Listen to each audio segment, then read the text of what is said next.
சட்டமன்றம் இந்த ஆண்டில் முதல் முறையாக கூட்டப்பட்டது. முறைப்படி ஆளுநர் அவர்கள் வந்தார்கள். முறைப்படி சபாநாயகர் முதலமைச்சர் வரவேற்றார்கள்.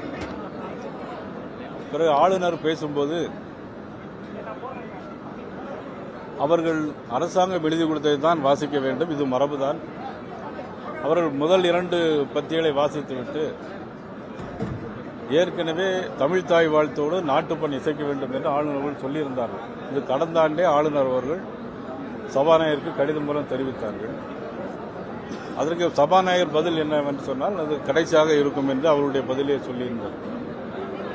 ஆளுநர் அவர்கள் முதல் 2 பத்திகளை வாசித்துவிட்டு பிறகு நாட்டுப்பண் வாசிக்க வேண்டும் என்ற கருத்தையும் அவர்கள் சொல்லிவிட்டு இதனை ஏற்கனவே சொல்லிவிட்டு சொல்லிவிட்டு அமர்ந்து விட்டார்கள். பிறகு முறைப்படி வாசிக்கப்பட்டது. அதில் தமிழில் உள்ள அனைத்து கருத்துக்களையும் சபாநாயகர் அவர்கள் வாசித்தார்கள். அது முறைப்படி சட்டமன்ற பதிவில் ஆகிவிட்டது. எல்லாம் முறையாகத்தான் போய்விட்டது.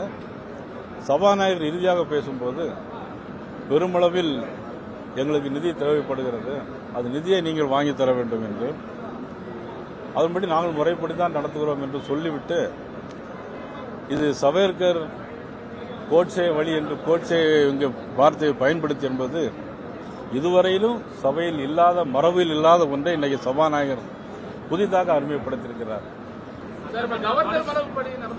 கவர்னர் இன்னைக்கு பொறுத்த மட்டும் அவர் மரபுப்படி நடந்தார்.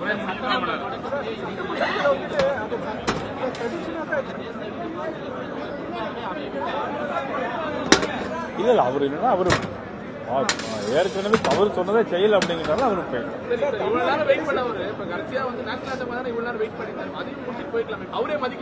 இல்ல. அதுக்கு முன்னாடி அவர் சபாநாயகர் பேச ஆரம்பிச்சிட்டார்.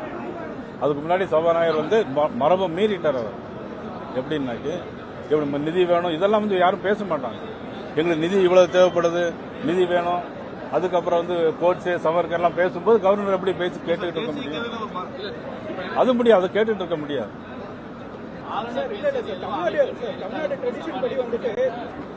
அவர் பேச அது சபாநாயகர் மண்டபத்துக்குள்ள அவருடைய தீர்ப்பு தான் நம்ம சொல்ல முடியும். அதை எதுக்கு நம்ம என்ன செய்ய முடியும்? அது முறைப்படி தவறு. அவர் கவர்னர் பேசுவதையும் பதிவில் இருக்க வேண்டும். முன்கூட்டியே ஆளுநருக்கு தமிழ்நாடு அரசு சார்பில் இருந்து இதை தான் நீங்க அரசு சார்பில் இருந்து படிக்க கொடுக்குறோம் அப்படின்னு சொல்லி ஒப்புதலுக்கு அனுப்பியிருப்பாங்க. அதாவது அதன் பிறகு அவரும் சரி இல்ல இல்லன்னு ஏதாவது ஒன்று சொல்லியிருப்பாரு.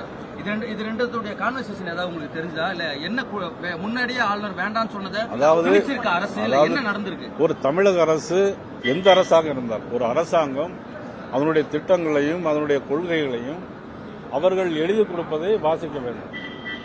அதுக்காக எல்லாத்தையும் எழுதி கொடுக்க ஒரு குறையாக இருந்ததுன்னா அதுலயும் சில திருத்தங்களை செய்து தான் கொடுப்பாங்க. அதில் திருத்தங்களை செய்து கொடுத்த பிறகும் அவர் சொன்ன கருத்தை ஏற்றுக்கொள்ளாத முடியாதெல்லாம் சபாநாயகர் கோட்சே சவர்கர் பெயரை குறிப்பிட்டதாலையும் சபை மரபை மீறி நிதி வேண்டும் அதுவெல்லாம் சொன்னதுனாலையும் கவர்னர் ஒத்துக்கொள்ளாமல் ஒரு பேர்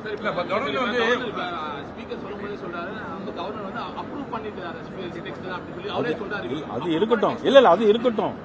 இங்க சவர்கர் கோட்சே பேரெல்லாம் பேச வேண்டிய அவசியம் உச்சநீதிமன்றம் ஆளுநரும் முதல்வர் ஒன்னா பேசி பிரச்சனை இல்லாம வாங்க சொன்னீங்க. இதுக்கு மத்தியில உட்கார்ந்து பேசினதுக்கு அப்புறம் தொடர்ந்து ஏன் இந்த பிரச்சனை வந்துகிட்டே இருக்குது? ஒன்னா வெளியே ஒரு பேசுறாங்க, இல்ல இந்த பிரச்சனை வந்துட்டே இருக்கு. எப்பதான் பேசி முடிப்போம்? எப்பதான் வரும் இந்த மாதிரி? அதாவது தமிழக முதலமைச்சர் தலைமையில கவர்னர் ஆளுநர் உட்கார்ந்து பேசிட்டாங்க. பேசிய பிறகு இந்த கூட்டத்திற்கு முறையாம எல்லாமே போயிருக்குது.